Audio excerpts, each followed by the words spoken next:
माता पार्वती का विवाह भगवान शंकर से हो गया था। माता पार्वती के माता पिता और सभी देवी देवता इस विवाह से बहुत खुश थे। माता पार्वती अपने घर से विदा होकर कैलाश पर्वत पहुंची। अब माता पार्वती भोलेनाथ के साथ मिलकर गृहस्थी की जिम्मेदारियां संभालने लगी थी। ऐसा करते करते बहुत दिन बीत गए। अब माता पार्वती को अकेलेपन का एहसास होने लगा था। इसी अकेलेपन के ही चलते उनके मन में ममता का भाव जग उठा था।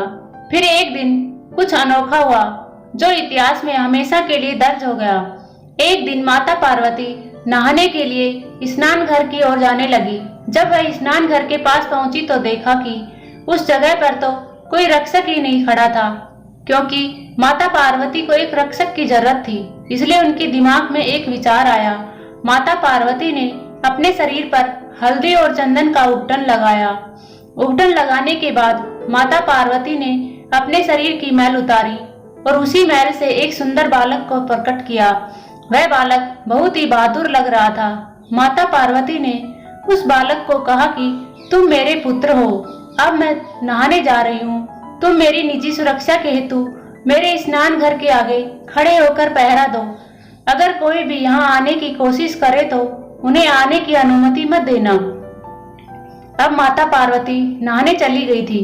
माता पार्वती का पुत्र अपनी माता की सुरक्षा में तैनात था कि तभी भगवान शिव वहां पर आए। उन्होंने हर जगह पर माता पार्वती को ढूंढा, पर माता कहीं नहीं मिली।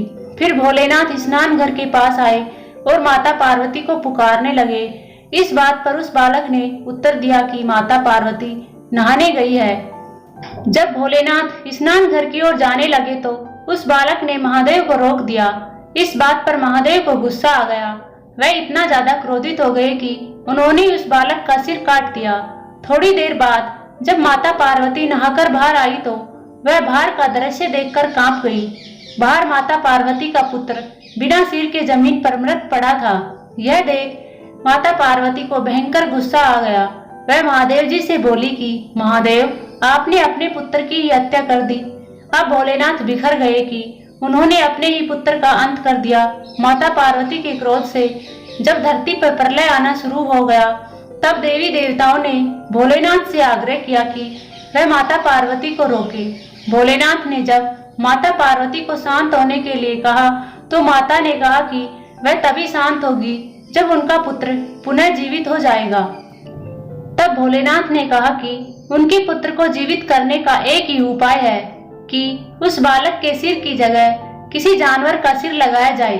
फिर भगवान शिव के आदेश पर नंदी एक हाथी का सिर ले आए और जैसे ही वह सिर उस बालक के सिर से जुड़ा वह बालक जीवित हो उठा। उस दिन के बाद उनका नाम गणपति रख दिया गया।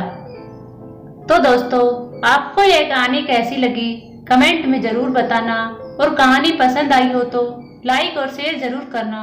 धन्यवाद दोस्तों।